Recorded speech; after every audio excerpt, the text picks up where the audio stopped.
Hi, and welcome. I'm Larissa Holderide, and I am the president of the Junior League of the Oranges and Short Hills. We call ourselves JLOSH for short. For those that may be unfamiliar with our organization, we are a women-led volunteer organization with a mission to develop the potential of women as community and civic leaders. We do this in many ways, but primarily through our volunteerism and our service in communities. This March, JLOSH is celebrating Women's History Month.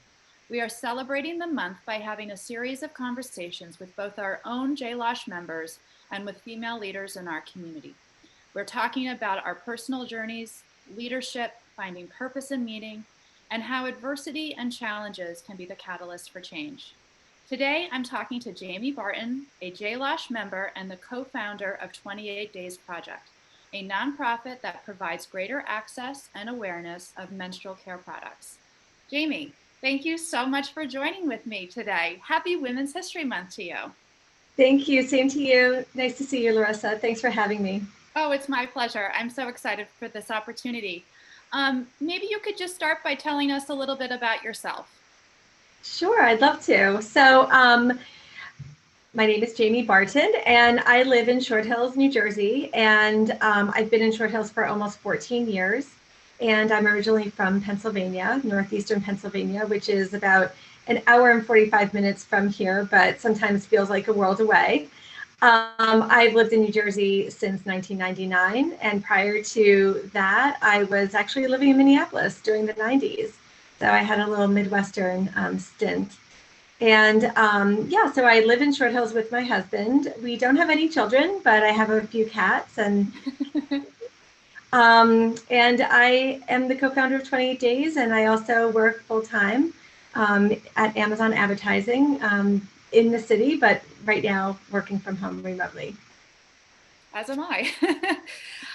So my records show, Jamy, and please correct me if I'm wrong, that you joined JLOSH in 2007. Could you tell me a little bit about why you joined and what you were hoping to get out of the league, and how did you even hear about the league? Yeah, so many people ask that question. How did you find us? Why did you join? So 2007, I was moving here from Hoboken. And Hoboken is such a melting pot. And there really wasn't at the time in Hoboken a lot of organizations like a junior league or, volunteer groups. And so, I was there and just working and really put the whole concept of volunteerism and organizations like this to the side. But once I moved to Short Hills, I started engaging with our newcomers group, and someone in that group said, if you're interested in meeting more people, you should join the Junior League. And so I did. I went to a provisional class meeting and got to meet the group, and really was interested in using this as a way for me to spend that time doing the community work and volunteerism that I enjoyed doing previously in my life, and just, like I said, had gotten a little sidelined. So, it was really great for me to have this group as a way of starting to recognize people in the community. I would go to the grocery store and start recognizing some people. And, as someone without children, there really isn't a lot of opportunity in the suburbs to meet others. And so this was one that I chose back in 2007, and I'm glad I did. That's great. I have often met junior market, and in fact, just a funny little aside, during the pandemic when everyone is wearing masks, it's hard to recognize people. And I was at the Kings, and in through the parking lot is walking with a woman walking with a mask. I'm like, I think that's Kate Lee. But of course, you're doing this and you're trying to figure it out. And sure enough, it was, and it was really nice to see her. But I have often run into junior leaguers. It's always nice to see us in and outside of the community. But Yeah. you're now, oh, I'm sorry, I didn't mean to cut you off. I was going to add, I think that, for me and my experience with joining the Junior League and getting to know people in the community, I guess I want to just add that, in my circumstance, my husband, he obviously didn't join the Junior League, but it was also a great way for me to kind of connect him with other people in the community. And really, I was probably the more social connector of the two of us. And then, beyond him, just also friends, friends in the community who were not part of the league, who I would then connect them with over email, or if we'd be out, just say, meet so-and-so there in the junior league. So it really was just a nice way for me to expand my, opportunity to connect others as well. And I think friendships and relationships have formed because of that as well. Oh, that's so nice. I completely agree with you. I have very similar experience. So you're now one of our sustaining members, and I'm curious to know when you were an active member, what committees were you on, and did you have any leadership roles in the league? I did. So when I joined, I started, I guess I should mention when I joined the league, I was working full time. And actually, back in 2007, our league, I think the percentage of women in the league who worked was a lot less. And so I was one of those people. And so I needed to find a committee and a role that I could perform that was, more accessible to evening hours and could be done kind of as my time permitted, not, during the daytime as much. And so I joined events because I thought that was a way that I could, take a few tasks or things and do them and, contribute. And then I was asked to step into the fundraising role, and eventually I was the VP of fundraising.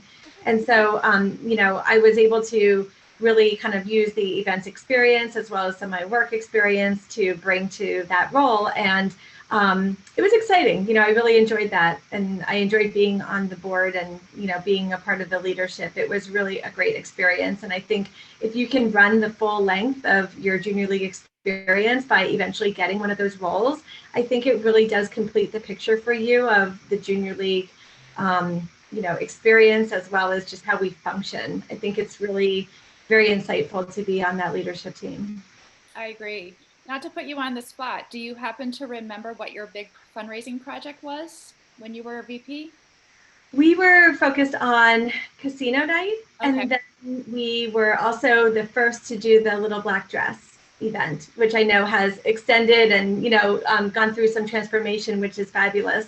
But that was our first time. We just did Little Black Dress, and it was a huge success, and we made the most of it, not being able to proudly wear our black outfits and dresses in public. Right. But, the initiative continues. Right. Yeah, no, it was really exciting to really, anchor around these themes and, draw the energy and, all the work that goes into these events. It's a lot. And, we've been lucky enough to really make them worthwhile as a fundraising effort. Good. Well, I'd love to switch gears a little bit and hear about your experience leading 28 Days. Can you share with us the mission of that or of your organization and the services that it provides? Sure. I love talking about 28 Days. So 28 Days started in May of 2016, so it's almost 5 years.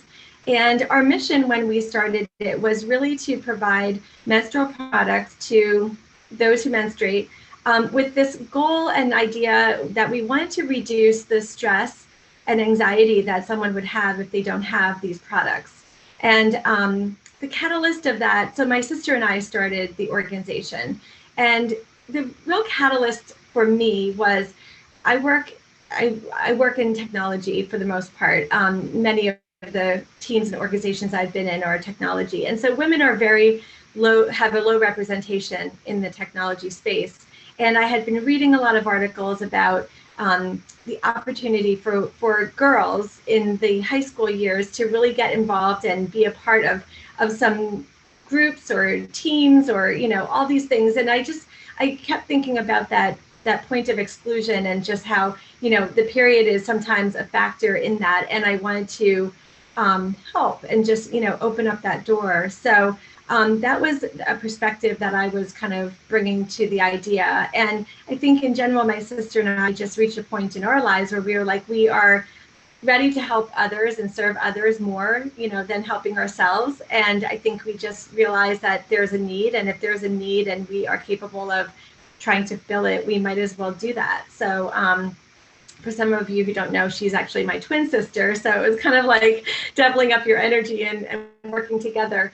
And yeah, so we launched in May of 2016 around that idea. I think that over time, my thinking around 28 Days is more than just that confidence factor, and relieving, the stress and anxiety, I really focus now so much more in this organization, as well as just in my own thoughts about helping others around opportunity. I think opportunity and opening that door and really giving someone the right starting point for pursuing something is really important. And so, it's my hope that through our organization, we're contributing to that. I don't think we're ever going to be the one and only way in which we're doing that. But if, our organization and others around us continue to do what we do, I think our contributions together will really, create more of those opportunities for people. Can I ask a basic question, Jamy? In terms of your mission and the services, how do you distribute the products? Are you partnering with community organizations, or what does that model look like? Yeah, so our model is, first of all, we raise money and funds to purchase these products. And then once we purchase the products, we have a network of organizations throughout Essex County, New Jersey, and Pennsylvania that have identified need. So this is where, using the Junior League relationship, really working initially with some of the organizations that are familiar with the Junior League to go to them and say, do you serve women or people who menstruate? Do you have a need for these products? What do you need? And just kind of building up a profile around those organizations, understanding what they need, how often they need it, what their storage capacity is, all those details go into our planning for how we're providing the products to the organizations. So the organizations range from like homeless services to food pantries and like health and human services, schools. And just to put a more familiar touch on that list, we provide to Mend, which of course everyone knows, Bridges over in Summit. They have a outpost in Newark that we've been providing to for a long time, as well as their Bridges traditional program of taking the products into Manhattan as well as Irvington. Grace's Pantry over in Summit, which has grown tremendously over the past year. We provide to Columbia High School on a monthly basis for distribution that they're having right now, especially during COVID. Transitional housing. So, we just have like a lot of these homes where women are living and getting back on their feet that we provide to. And then veterans is a space that I've also been providing. And actually there's an organization called Backpacks for Life, which is a rather large organization where they fill up these backpacks and give them to veterans, and so we're supplying to them. So there's a whole lot of organizations out there that have need, and we have to just balance it based on what our budget allows. On a monthly basis, we provide around 700 packs of products, so whether they're pads or tampons that we provide. And we have a very recurring model in which we provide them. So once we engage with an organization, we stick with them. And so usually it's on a monthly basis that we provide them with these products. That's great. I know we didn't partner this year, but JLOSH and 28 Days always partners with restocking the nurses' pantry with the Orange Public School District. Mm-hmm. Schools were remote this year, so our contact there requested PPE this year, which we were able to do as part of our Thanksgiving baskets. But hopefully next year we can resume that partnership again. Yeah, that'd be great. Yeah, I'm curious also, Jamy, I mean, when I certainly now understand your motivation to create the organization, were you able to leverage any of your Junior League experience, your time on the Junior League board, to help create that organization, to give you that foundation of nonprofit development and support? I'm curious about that piece. Yeah, I mean, I definitely leverage certain individuals within the Junior League who have knowledge and experience in nonprofits. So Robin Peacock, which hopefully we all know who Robin is, she was, an early person who I said, can I tap your brain? Can I understand? Because she was just getting involved with Mend at the time. And just other individuals who had some deeper knowledge of certain areas that I just had to go and be resourceful and understand, how they do it, what they do. And then, the network of the relationships, as I mentioned, just really leveraging that and, being able to go to an organization and say, well, I I'm from the junior league, or I am a member of the league, and now I'm doing this. And like, it totally creates a good kind of starting point, because they already know where I'm coming from, and the organization that I come from is a very solid and, you know, structured organization. So they know I'm not just coming off the street and being like, you know, hey, I have this great big idea. No, they know that I come with like a bit of, you know, awareness and understanding of the nonprofit space and organizations like theirs. And I think also just awareness of board structures is really important. You have to understand the governing structure of organizations and how they make their own decisions. I am seeing a lot of nonprofit and like startup nonprofits like ours, where it's a very small, you know, board structure versus the junior league, which is a much bigger and more formalized one. And that's because, you know, there are rules that a nonprofit has to have, you know, a structure in place and board and everything. But to be honest, when you're small, you know, smaller like we are, it's like you just don't have, you know, a lot of the resources and time to do that. So but understanding kind of how to work with people who do sit on a board in another organization, and how they need to kind of report back, you know, on what's been happening, or what their needs are. You know, sometimes someone can't quite answer a question, they have to go to their board and discuss it, and, you know, understand what they would like to do with us and how they want to partner. So so I think all of those things are really important to understand. I think also, you know, just volunteerism and how to manage volunteers is a huge, huge part of what I've, you know, been working through over the past 5 years to great outcomes, but at the same time, it's a very time-consuming endeavor. And so when you talk about committees or teams, you know, in my work world, it's more of a team structure, but in, you know, the nonprofit space, you have committees or and so you just have to know how to kind of navigate that, and communicating with volunteers is definitely, you know that like they're volunteering, they're not getting paid, and that they're, you know, and they're giving time valuable. Yeah, and so you trust that they know their boundaries, but at the same time, you don't want to overextend your asks of people. So it's just a delicate balance that you're playing. And, you know, if you can just articulate kind of the mission and vision of the organization and the mechanics of it and the need, they appreciate that. And then you can kind of see how they can provide their time to fulfill that. I love that. That's actually great advice for our league, as we are always, you know, mapping out events to reinforce the why behind it. Not necessarily the impact of the service, but the why we are doing this, the importance of volunteerism. That's great advice. I love that. So let's talk a little bit about leadership. We as a league, JLOSH, we've been talking a lot about leadership this year, as part of our GMMs and some of the social events that we've been able to do with some guest speakers. And our mission is one centered around leadership as a junior league, to develop the potential of women as community and civic leaders. So I'm curious for you, what does leadership mean to you, and what does it look like? Yeah, I've been exposed to a lot of good leadership, and, you know, I'm fortunate enough through my job and my career, you know, to have a lot of good exposure to leadership. And I think that the profit and nonprofit spaces are not very different when it comes to good leadership. You need it, and you need certain characteristics and qualities of leaders, no matter where you are, you know. And so I think a vision is really important. You know, a leader needs to really be able to articulate the why and the what, and, you know, and why, you know, how we fit into this, and what that vision is, and be able to make decisions, you know, because the respect that you get from your team is really hinging on a lot of those qualities. And so whether, you know, you're a team of 3 or, you know, an organization of, you know, 50, like, it's really important that the people who are following you know what you're leading them to.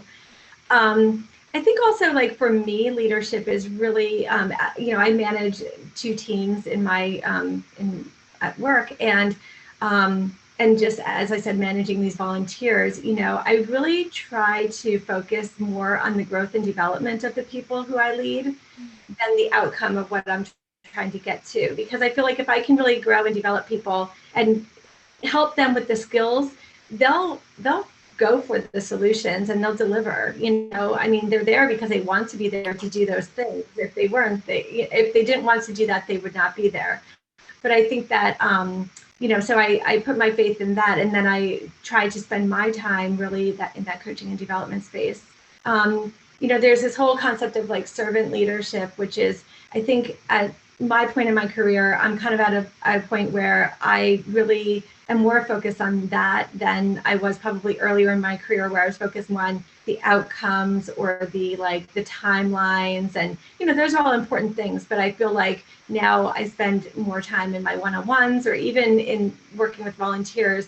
We spend a lot of time talking about other things besides the products and the 28 days model. Like there's just people. I work with a lot of students, a lot of high school students who are kind of still trying to find their way, navigate high school, think about college, what they like, don't like. And, I think it's important to talk with them, about those things, and give them, I sometimes, share like a story about what I experienced in going through something like that. Not to say that their experience and mine are the same or equal, but like to give them perspective, and same at work. If someone has a challenging experience, try to give them some solutions, but also a bit of a story or some background on how this is not unique to them, but these issues happen and what they could consider doing, and maybe how I have also kind of encountered those situations and what I did to get out of it, and let them kind of take that information and use it to figure out, their path forward.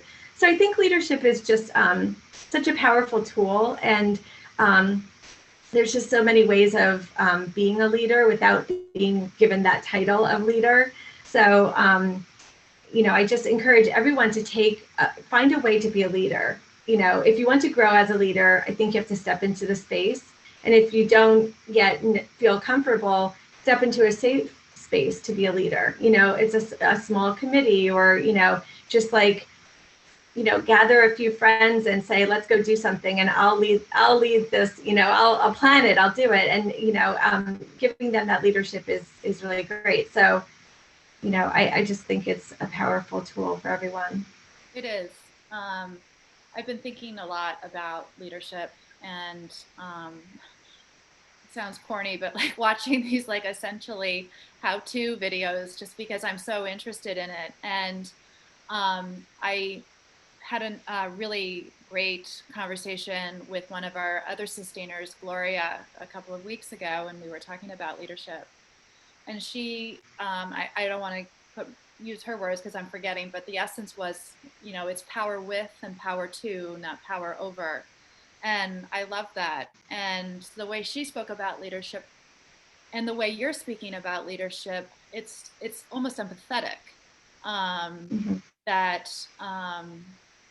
And I love that. It's sort of an empathetic leadership. I don't know if that's a real term, but it is. I mean, it definitely is part of the character of a servant leader to have empathy, and I think that just to share, I do spend a lot of time as well on how-to videos, books, audiobooks. Like I consume a lot of content in this space because I am curious about it, and I want to get, my own training, on being a leader. And so I think you can go at it, but it never hurts to really listen and engage in training around this. And I think, the Junior League, being a training organization, has such great opportunity to train in this space. And I know you have done training in this space, but I think, training is such a powerful tool for everyone. And I think if it's digestible, and now it's so accessible, you can get training. Just to be specific, I use the LinkedIn learning series. They have lots of great training modules on there, and you can even get like a month for free or something like that, and then you pay a monthly fee. But it's worth it. Like investing in yourself is really important, and it's amazing the things that you'll get out of those. And I, like I said, consume a lot of books on it as well. And I also have, I think, some good models and mentors of my own, through my work, who I definitely learn from. yeah, me too. So Jamy, you have a lot on your plate with 28 Days Project, your job. Mm-hmm. So I'm interested in perseverance as it relates to leadership. What gives you your fuel to keep moving forward. And I guess really what gives you your purpose and meaning to just keep going on when, if you have a bad day or even a great day. Yeah, I've definitely had my burnout moments. I mean, it's reality when you're balancing so many things where you just throw your hands up in the air and say, I can't do this, or why am I doing this, or what's my path forward. So I've definitely come up with some techniques to prevent that. I've learned to prioritize so much more and not to think that everything has to be done right away. So your schedule is your own, and of course you have to show up for work, or you have to, deliver products to a certain organization on a certain date, or, whatever the obligations are. But you can craft that schedule. And, I've tried techniques like 3 things a day, really only committing to 3 things that would really be accomplished by the end of the day. I also started to do more of my own kind of in the mornings. I get up early and I spend the first hour just planning my day, as well as doing a little bit of meditation to really kind of pace myself into the day, and just investing in myself so much more than I ever have. Because I think that I realize that, the burnout just happens because I allow it to happen. And if I can come up with ways of managing that, and again, through reading and learning about these techniques and, hearing others talk about it, a lot of leadership books will tell you that leaders get up very early in the morning and do these types of activities. And so I thought, why won't I? Why don't I try this? And it's been very fruitful. So, I think it's just like that works for me. Now, not everyone can do that. If you have kids or you have other obligations that the morning is like, a crazy time, then maybe it's at the end of the day, or maybe it's a half hour during the day that you just spend in that kind of self-care and planning mode, and so those are ways that I've kind of enabled the perseverance, and the energy that I have is by controlling that a little bit more, and, just making sure that I'm not spending it in frivolous ways. I also think that time is money for sure for everyone. Everyone's worth something. And so you have to put that in perspective too. Some people will really try to tap out your time, and you have to be protective. And you can say, I'm only doing these types of activities on certain days of the week, or I'm only, engaging in this many of them per month, and just really draw up some kind of structure for yourself that you can work within, and that will help you, So those were just some tips that I thought maybe I could share. No, I think that's fantastic. I just wrote down three things a day. First of all, I'm taking notes. Everything you're saying is just fantastic. I wrote down 3 things a day. I'm also a morning person. I love the quiet, and we have a room in our house that looks east or faces east. You can see the sun come up, and it's a nice way to start the day. Cup of coffee, quiet, gather your thoughts. Um, Definitely. yeah. So maybe you could help. Maybe you could share some examples in your life, maybe a leading 28 days project that were challenging for you or felt like moments of defeat. And I'm also very curious how the pandemic has forced you to rethink your operations or pivot with your operations. Really, I guess adjust is probably the better word. Maybe you could talk a little bit about that. Yeah. So I guess, with 28 days, I think there are a couple things that stand out, and I think that this could be applicable to other organizations, nonprofits, is 2 things. One is the volunteer aspect. A lot of people want to get involved with organizations like 28 Days because it speaks to them, and that mission is, it resonates, and so they want to be a volunteer. And so volunteers are very valuable to someone like me because I'm only one person. So it's like you need to, have this group of volunteers. But volunteers have other things going on too. So like we were talking, volunteers draw their line and protect their space. They also are only available at certain times, and you have to be flexible in working with volunteers. So I think that was something that I just had to learn to kind of manage. And also, a younger volunteer is is in it for the moment and then probably on to a million other things in their life. So you just have to put that into perspective, that they aren't invested probably as much as you are, and that's okay, you know. So like I think that was a balance that I had to reach, and just know, you know, kind of how to work with volunteers in different ways.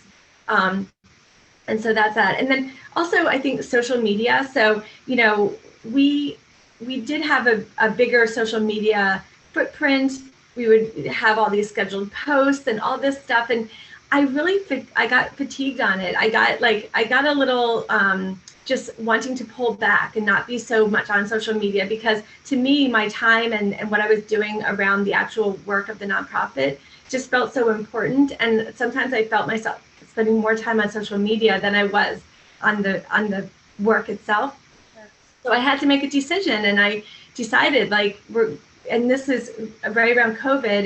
It was actually very timely because everyone else was going very quiet on social media. Excuse me. So I decided we're going to go quiet, and we're just going to focus on what we do. And we haven't gone back to social media as much. I feel like people who want to know about 28 days and who know about it, they get there, they know about it, and I can find other ways of talking about it.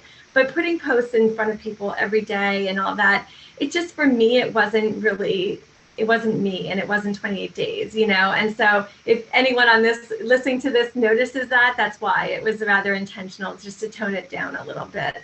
I also feel like we're all on social media a lot, and I just want to kind of help kind of bring the noise down a little bit. And so that was, you know, an area that we had to experiment in. And I think it really did help, you know, give more visibility to 20 days and draw that attention. But at the same time, you know, I just didn't want to keep it going in that way. And so when we have something we want to say, we'll put it out there. And, you know, we are just much more selective in how we communicate over social media. And then with regards to COVID, it's a really interesting story. At least for me, it's really exciting because back in the summer before COVID, so summer of 2019, I started working with a woman who I found on Amazon who was selling these period packs. And I was very curious because, you know, I'm balancing a lot of things. I was always very curious on how 28 days can be more automated and how we can not be driving stuff around and dropping things off. And I mean, there's a lot of coordination, a lot of driving, you know, to all different, you know, nonprofits during their hours, which didn't quite work out with my hours. And, you know, so I was like, there's got to be a better way of getting these products to these organizations. And so I was playing around with the idea of fulfilling by way of Amazon and, you know, kind of just having things sent right from Amazon to these organizations. But there's a lot of challenges with that around inventory and consistency of inventory and pricing as well. And so, you know, I do have an e-commerce background, and so I was able to use a lot of that knowledge and experience in thinking through this problem.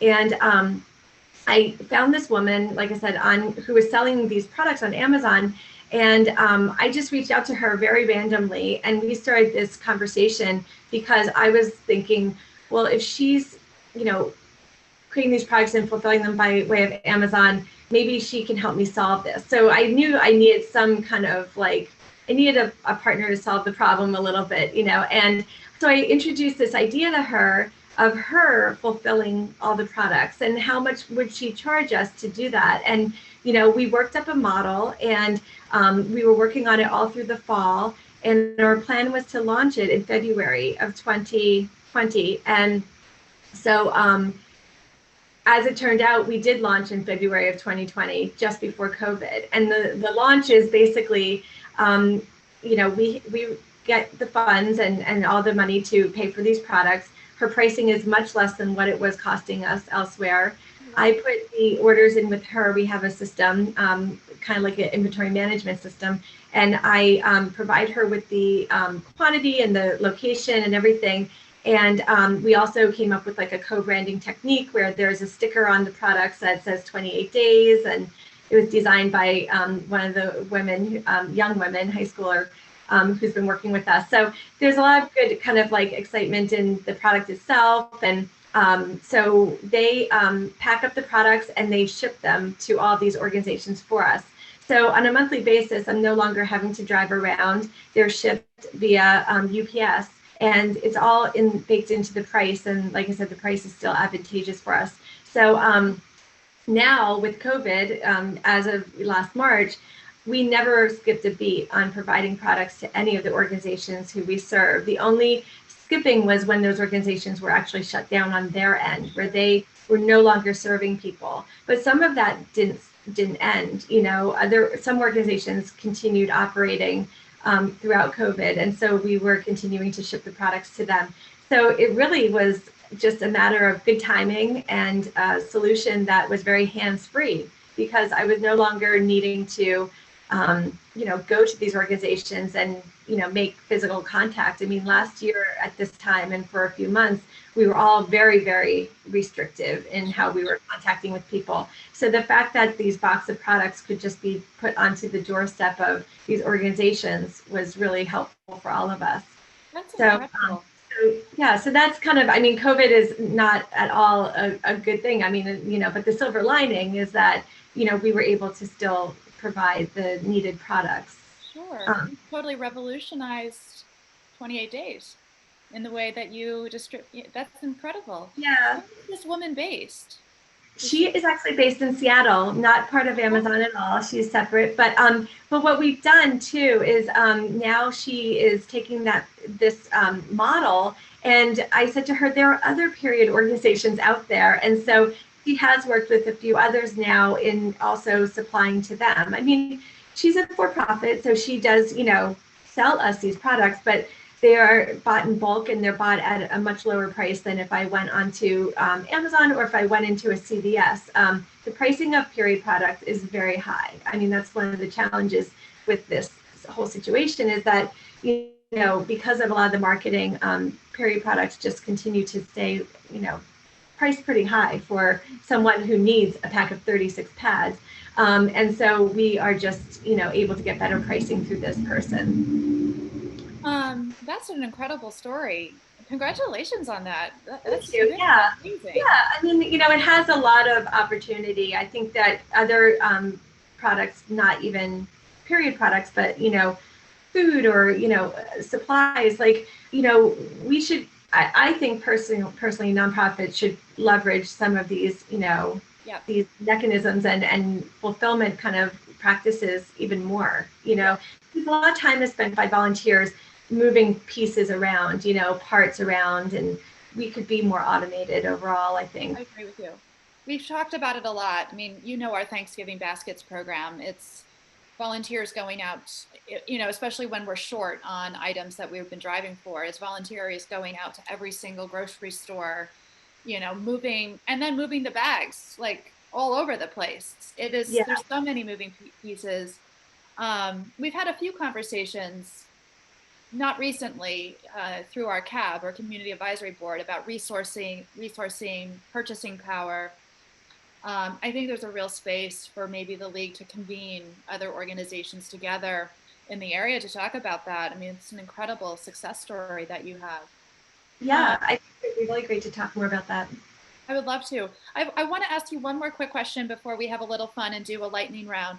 Have you seen an uptick in demand for your products with COVID, just because of the economic hits that the pandemic has had on families? We definitely have. So organizations who we were working with have requested for more, right? So yeah, definitely. But I think what's going on too is there are even more needs that haven't yet been identified. I think that there's, if someone was part of an organization, or these organizations that already existed pre-COVID, they're scaling in their needs, they're identifying more need. But I think that there are pockets now of need that just don't have organizations serving them. And because of COVID, people like all of us haven't formed new organizations necessarily, so I think the ones that are out there are really getting leaned on heavily.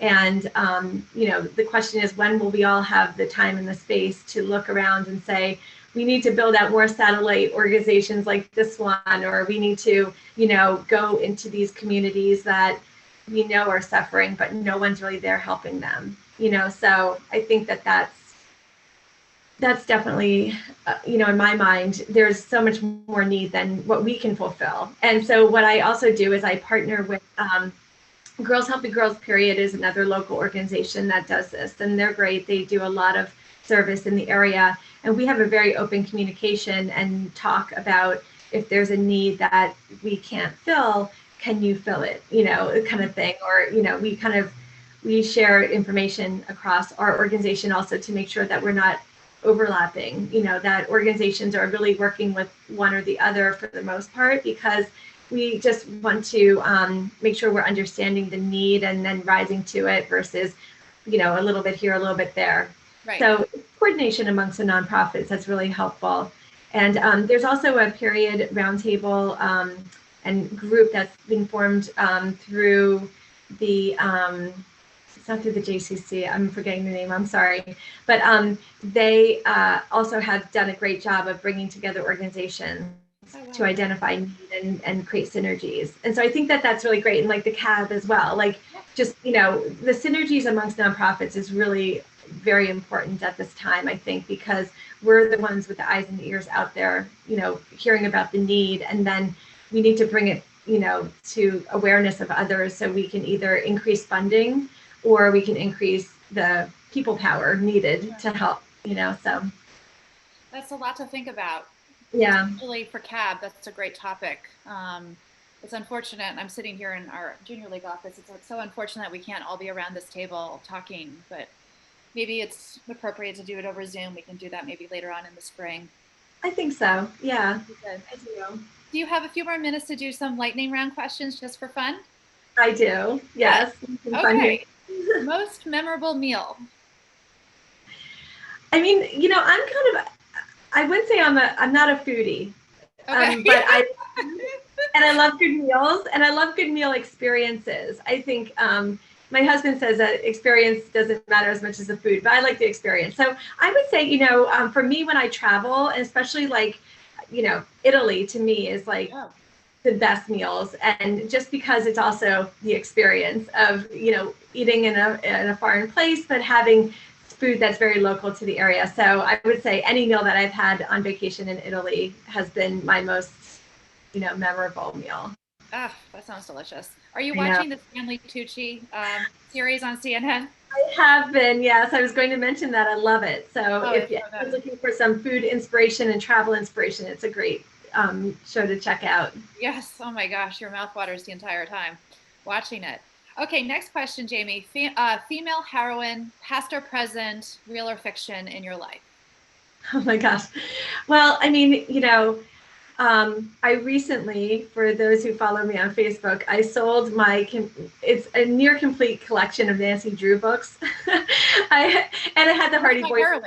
Like, I love Nancy Drew. As a child, I was a big reader, and Nancy Drew, the problem solving, I think maybe a lot of junior leaguers resonate with the Nancy Drew or characters like her, because, you're trying to help others, you're solving a problem, and all that. So I love that. But I think in my current life, I don't know if a heroine, but like Melinda Gates to me is someone who I just continually look up to. And, I read her books and listen to her on podcasts.